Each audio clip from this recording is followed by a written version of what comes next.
प्रिय विनेश, ऑलिम्पिकचं पदक आज तुझ्या गळ्यात विसावलं असतं तर ते पदक सुंदर झालं असतं. तू पदक गमावलेलं नाहीयेस विनेश, पदकाने तुला गमावलंय. काही ग्रॅम वजन जास्त भरलं म्हणून भले तुला स्पर्धेतून अपात्र ठरवलं असेल त्यांनी, पण कालच्या दिवसभरात तू दिलेला आनंद, अभिमान पदकापेक्षा कमी आहे का ग? आमच्यासाठी, संपूर्ण देशासाठी तू स्वतःच अस्सल सोनं आहेस, होतीस आणि राहशील. कुठल्याही पदकाची गरज नाही त्यासाठी. विनेश, पॅरिस ऑलिम्पिकच्या मैदानात कालच्या दिवशी तू केलेली जादुई कामगिरी अजूनही डोळ्यात, मनात तशीच आहे. नायिका ठरलीस ग तू अक्षरशः. मैदानात उतरलीस काय आणि एका मागोमाग एक 3 दिग्गज नामांकित पैलवानांना आसमान दाखवत अंतिम फेरीत धडक मारलीस काय. जसजशी तू एक पाऊल पुढे जात होतीस, तुझ्यासोबत पुढे जात होती प्रत्येक अशी मुलगी, स्त्री जिला समाजाच्या बुरसटलेल्या चौकटीनं रोखलंय, जिला व्यवस्थेनं नाडलंय, जिच्यावरचा अन्याय डोळ्याआड केलाय. अशा प्रत्येकीला तू हिंमत देत गेलीस लढायची, उमेद देत गेलीस पुन्हा उभं राहण्याची, आस दिलीस जिंकण्याची. आणि विनेश, इथेच तू जिंकलीस, पदकांपेक्षाही मोठी झालीस. विनेश, फोगाट या तुझ्या आडनावासोबतच तुला कुस्तीचा वारसा मिळाला ना ग. तुझ्या चुलत बहिणी गीता आणि बबिता आंतरराष्ट्रीय स्तरावर कुस्तीचं मैदान गाजवलेल्या. त्यांचे वडील, तुझे काका महावीर सिंग फोगाट, स्वतः विख्यात पैलवान. त्यांची कहाणी सांगणाऱ्या दंगल फिल्मच्या शेवटी गीतानं सुवर्णपदक जिंकलं आणि देशाचा तिरंगा उंचावला जात असताना मागे राष्ट्रगीत लागलं तेव्हा सक्ती म्हणून नाही तर स्वयंस्फूर्तीनं उभं राहिलेलं पूर्ण थिएटर, पडद्याच्या चंदेरी प्रकाशात दिसणारे कित्येकांचे पाणावलेले डोळे आणि राष्ट्रगीत संपल्यावर थिएटरमध्ये दुमदुमलेली भारत माता की जय अशी घोषणा आठवलं तरी आजही अंगावर काटा येतो. त्याच कुटुंबाची सदस्य तू. लहान वयातच तुझ्या काकांनी, महावीर फोगाट यांनी तुझी ओळख कुस्तीच्या मातीशी करून दिली. पण तुझा संघर्ष तुला करावाच लागला नाही का. तू कुस्ती खेळायला सुरुवात केलीस तेव्हा तुझी चुलत बहीण गीतानं राष्ट्रीय पातळीवर आपली छाप उमटवायला सुरुवातही केली होती. पण तरीही कुस्ती हा पुरुषांचा खेळ मानणाऱ्या आणि बायकांना फक्त चूल आणि मूल यातच बांधून ठेवू पाहणाऱ्या गावकऱ्यांचा कडवा विरोध तुला सोसावा लागलाच. हे कमी होतं म्हणून की काय, तू फक्त 9 वर्षांची असताना तुझे वडील गेले. या सगळ्यात तुला आधार मिळाला तो काकांचा आणि तू पुढे जात राहिलीस. कनिष्ठ गटात मैदान गाजवल्यानंतर 2024च्या राष्ट्रकुल स्पर्धेत 48 किलो वजनी गटात सुवर्ण पदकाला गवसणी घालून तू विनेश फोगाट हे नाव मोठ्या दिमाखात झळकवलंस. ऑलिम्पिकच्या प्रतिष्ठित मैदानात उतरण्याची तयारी करता करता पदकांच्या यादीत तू भर घालत गेलीस. इस्तंबूलमध्ये ऑलिम्पिक पात्रता फेरीत उत्तम कामगिरी करून तू ऑलिम्पिकमधलं स्थान निश्चित केलंस आणि या स्पर्धेतल्या फेवरेट खेळाडूंपैकी एक झालीस.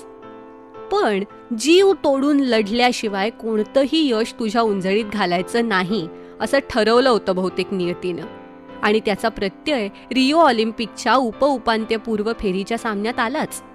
चीनच्या सुन यानान हिच्या विरुद्ध लढत असताना तुझा उजवा गुडघा डिस्लोकेट झाल्यानं तुला स्ट्रेचरवरून मैदानाबाहेर न्यावं लागलं.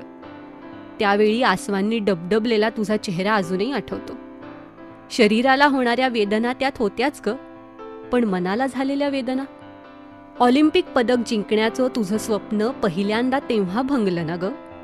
पण कोण जाणे कुठून आणि कशी तू ताकद, उमेद गोळा केलीस आणि पुन्हा उभी राहिलीस. 2018च्या राष्ट्रकुल आणि आशिया स्पर्धेतलं सुवर्ण पदक जिंकून तू दाखवून दिलंस तू किती धाकड आहेस ते. पुढच्याच वर्षी तू 53 किलो वजनी गटात खेळायचा निर्णय घेतलास आणि त्याही गटात वर्चस्व राखलंस. नूर सुलतान इथं आशियाई कुस्ती अजिंक्यपद स्पर्धेत कांस्यपदक पटकावलंस आणि टोकियो ऑलिम्पिकमध्ये पदक मिळवण्याचं स्वप्न बघायला सुरुवात केलीस.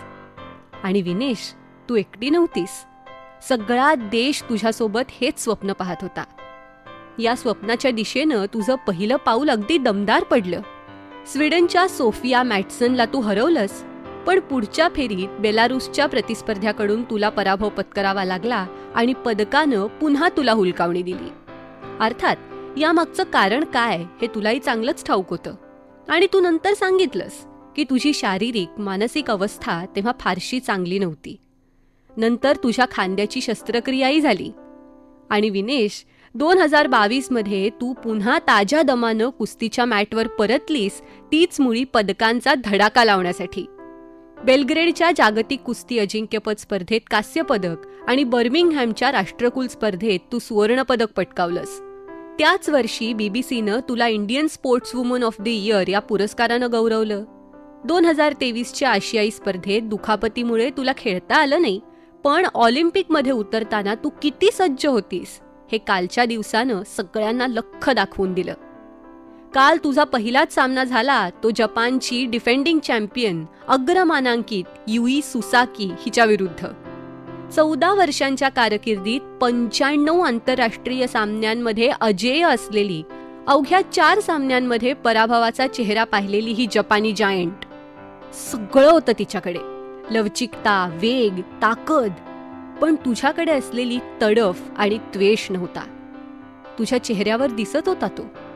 याच बळावर तिला हरवलंस तू. Giant killer ठरलीस. लगेचच पुढच्या सामन्यात तू युक्रेनच्या ओक्साना लिवाच विरुद्ध उतरलीस आणि तिलाही 7-5 असं गारद केलंस.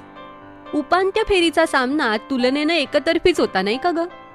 आणि हा सामना जिंकून तू इतिहास घडवलास विनेश. ऑलिम्पिक स्पर्धेत कुस्तीत अंतिम फेरी गाठणारी पहिली भारतीय महिला पैलवान.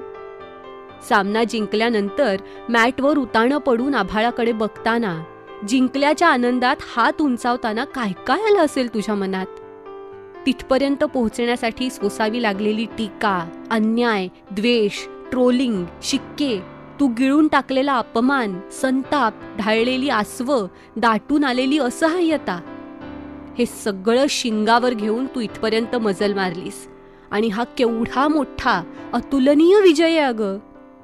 विनेश, आम्हाला ठाऊक आहे, पदक नक्की असताना अशा प्रकारे ते हिसकावून घेतलं जाणं काय असतं, तुझं आत्ता काय होत असेल हे आमच्या समजण्याच्या पलीकडचं आहे.